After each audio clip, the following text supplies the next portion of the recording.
ভাবিকে দুঃখ কষ্ট দিয়ে যে অন্যায় আমি করেছি তার প্রায়শ্চিত্ত বাবা। প্রায়শ্চিত্ত? না না, পরকে খুশি করার জন্য নিজেকে শেষ করে দেওয়ার মতো প্রায়শ্চিত্তের কোনো দরকার নেই।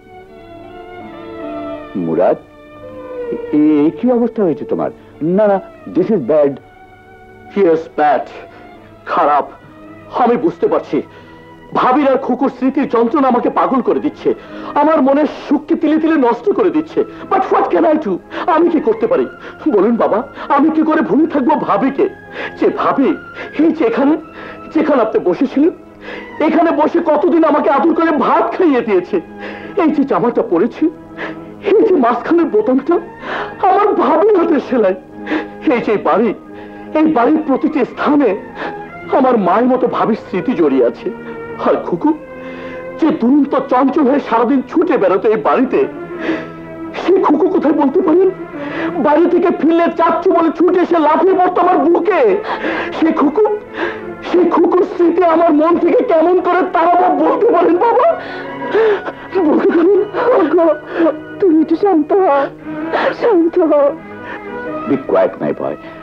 আমি বলি কি, এই বাড়ি ছেড়ে তোমরা কয়েকদিন আমার বাড়িতে গিয়ে থাকো, মনটা হালকা হলে আবার চলে এসো। সিমি মা হতে যাচ্ছে, এই অবস্থায় কোন রকম টেনশনে থাকলে যে কোনো একটা অঘটন ঘটে যেতে পারে। স্বামী হিসেবে ওকে দুশ্চিন্তা মুক্ত রাখা হতো তোমার একটা দায়িত্ব বাবা। তোমার চিন্তায় চিন্তায় ওরও নার্ভাস ব্রেকডাউন হতে বসেছে। চলো বাবা, আবার যখন মন চাইবে চলে এসো।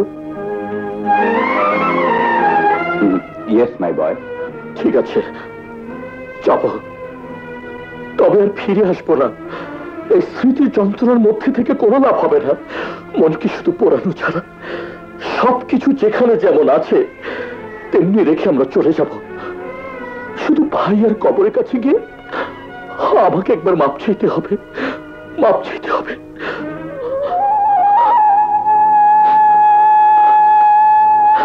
ভাইয়া, তোমাকে দেয়া কথা আমি রাখতে পারিনি। ভাবি খুকু আমাকে ছেড়ে চলে গেছে ভাইয়া। বিশেষ করে ভাইয়া, আমি কোনো দোষ করিনি। তুমি শুধু দোয়া করো ভাইয়া, আমি যেন ওদের খুশি বের করতে পারি, ওদের খুশি বের করতে পারি।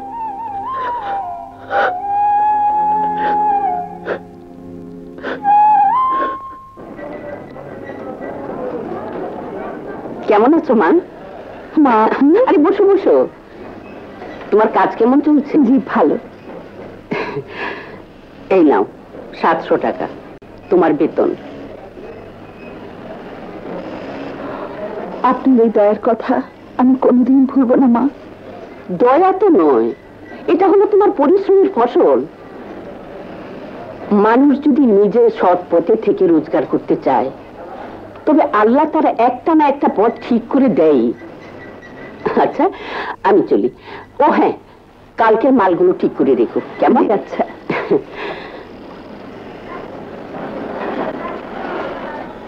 আল্লাহ, তুমি আমার বিপদে মুখ তুলে চেয়েছো, তোমার কাছে হাজার হাজার শুকর। তুমি সিমি মুরাদকে সুখে রেখো, শান্তিতে রেখো।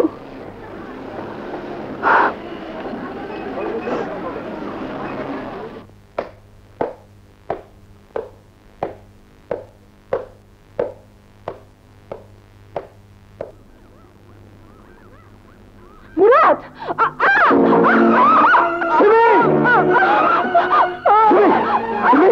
কি হয়েছে? তুমি কথা বলো।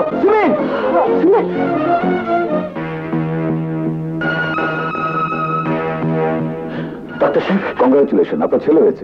আমার মেয়ে ভালো আছে। হ্যাঁ, তবে তবে কি ডাক্তার সাহেব? তবে আপনার মেয়ে আর কোনোদিন সন্তান ধারণ করতে পারবে না। আমার স্ত্রী আর কোনদিন সন্তান ধারণ করতে পারবে না ডাক্তার?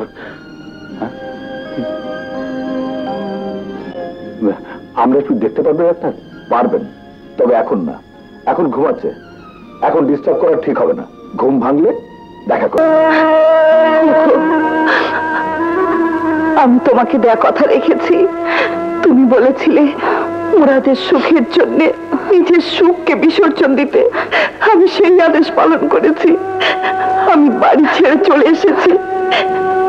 তুমি দোয়া করো যেন খুকুকে নিয়ে জীবনে বাকি দিনগুলো চলতে পারে।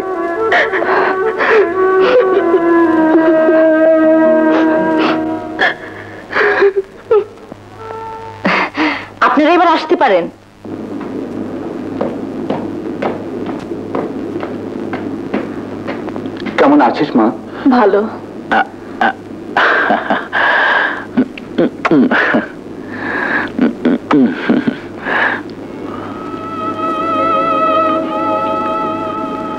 আজ যদি ভাবি আর খুকু থাকতো তাহলে কত খুশি না হতো। ভাবি, ভাবি তুমি কোথায় আছো জানি না, তুমি তুমি একবার এসে আমার ছেলেকে দোয়া করেছো। ভাবি, আমার ছেলেকে দোয়া করেছো। আসমানকে দেখতে যদি তোমরা সবাই চলো। কি হচ্ছে মা?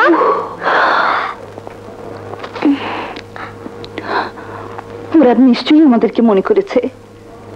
চল খুকু, আমরা মুরাদের ওখানে যাই। সত্যি বলছি মা? আমরা চাচির কাছে যাব? হ্যাঁ খুকু, চল। চলো।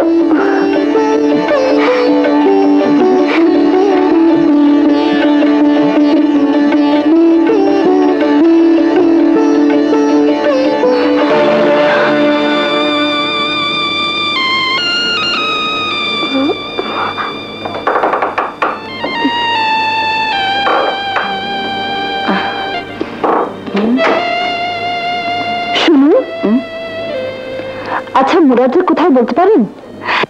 মুরাদ সাহেব এখন শ্বশুর বাড়ি থাকেন, ঘর জামাই হয়ে গেছেন। আমি আপনাকে বলে যাচ্ছি, যদি সিমিকে মুরাদ পেতে চায় তাহলে তাকে ঘর জামাই হয়ে আমার বাড়িতে যেতে হবেই হবে। কি হচ্ছে মা? তোর চাচু এ বাড়ি ছেড়ে চলে গেছে মা।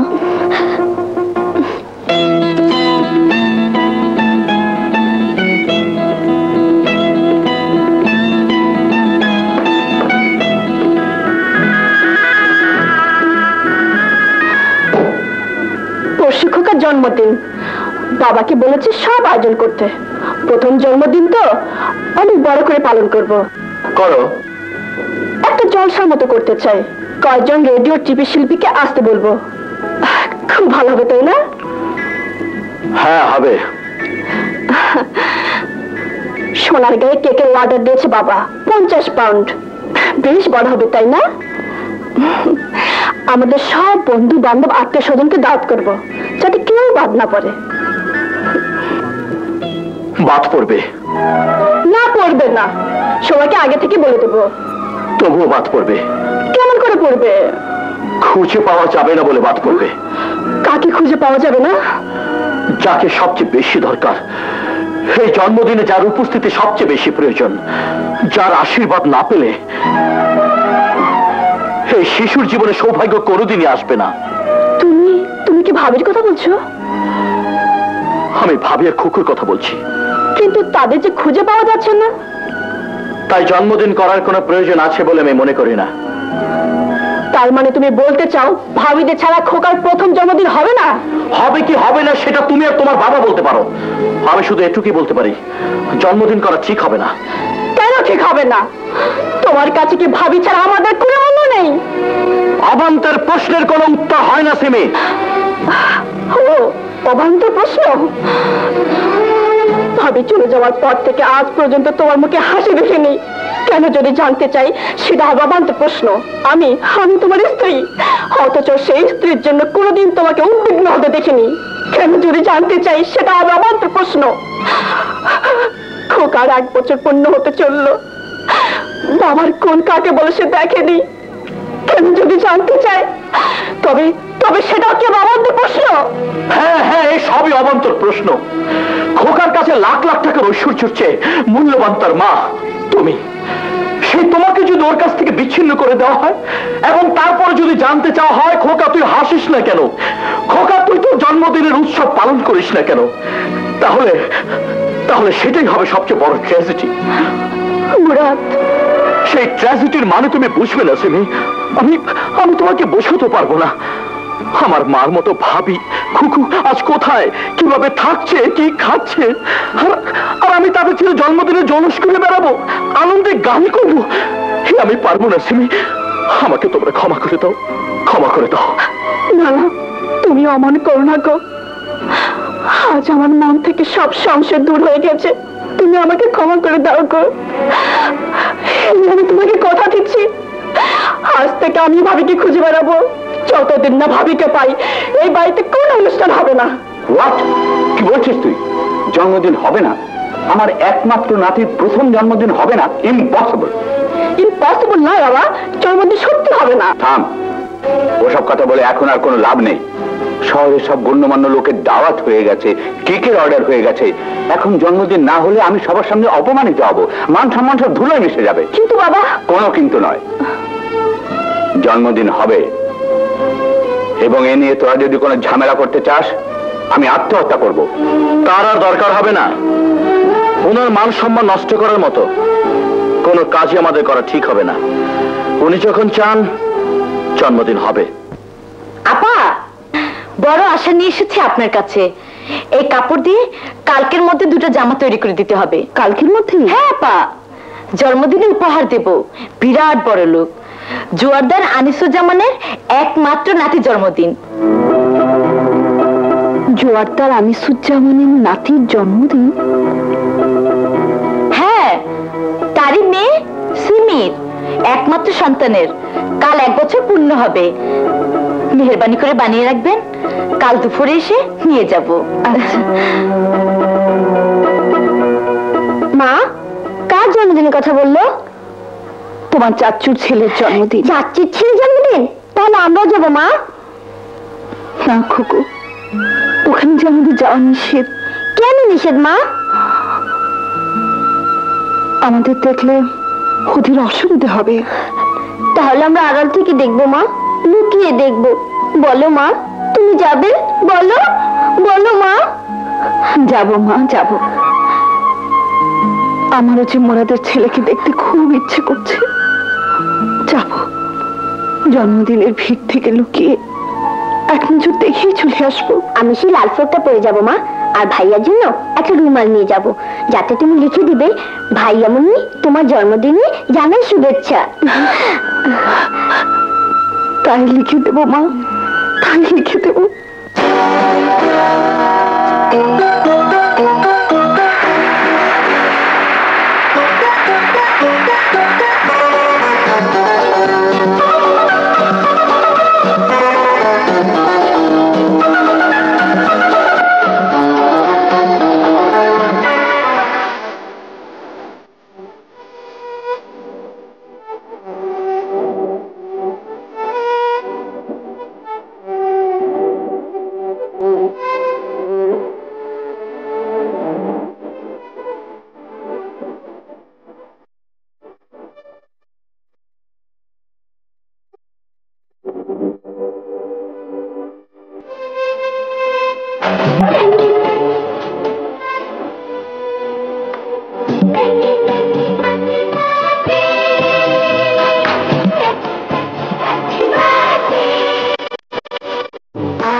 দাও, কোথায় যাচ্ছে বাচ্চাকে নিয়ে? আমার ভাইয়ের কবরস্থানে। হোয়াট? ওইটুকু দুধের বাচ্চাকে কবরস্থানে নিয়ে যাওয়ার অর্থটা কি? ও শরীরে ভাইয়ের আশীর্বাদ নেয়া। ভাবি নেই, যার আশীর্বাদ ওর জীবনে সবচেয়ে বেশি প্রয়োজন ছিল। ভাইও নেই, কিন্তু তার কবর তো আছে। সেই কবরের মাটি ওর শরীরে মেখে আমি তার ধোয়া নিতে যাচ্ছি। কি সব আবল তাবল কথা বলছো? ওর জন্মদিনের অনুষ্ঠান চলছে আর এখন? আর আমি এক নতুন ধরনের জন্মদিনের অনুষ্ঠান করতে যাচ্ছি।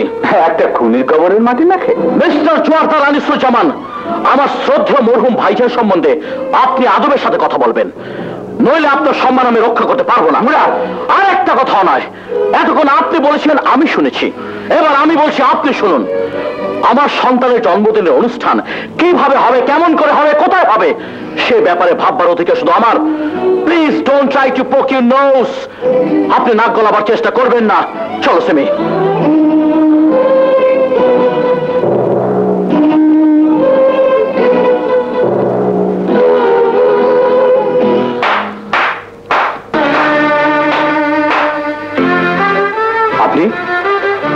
আপনি এখানে কি চান?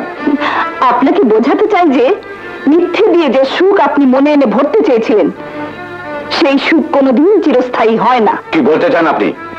সেই পুরনো কথা যা আমি আগেও বলেছি, মনে আছে আপনার? আমি বলেছিলাম ভাগ্য গড়ার আপনি কে, মানুষের ভাগ্য তো আল্লাহর হাতে। মনে আছে আপনার?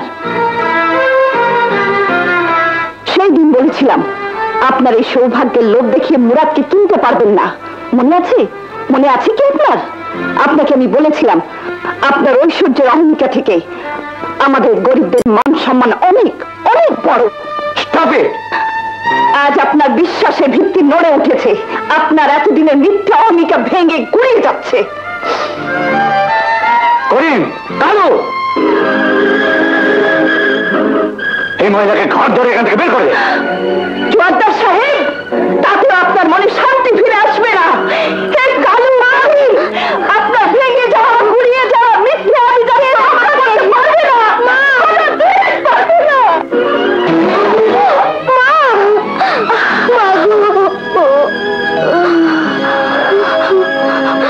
ও কিছু না খুকু, ও কিছু না। আজ এই ব্যথার চেয়ে বড় আনন্দ পেয়েছি। তোর চাচ্ছু আজ নষ্ট হয়ে যায়নি, আজ আমাদের ভুলে যায়নি। চল খুকু।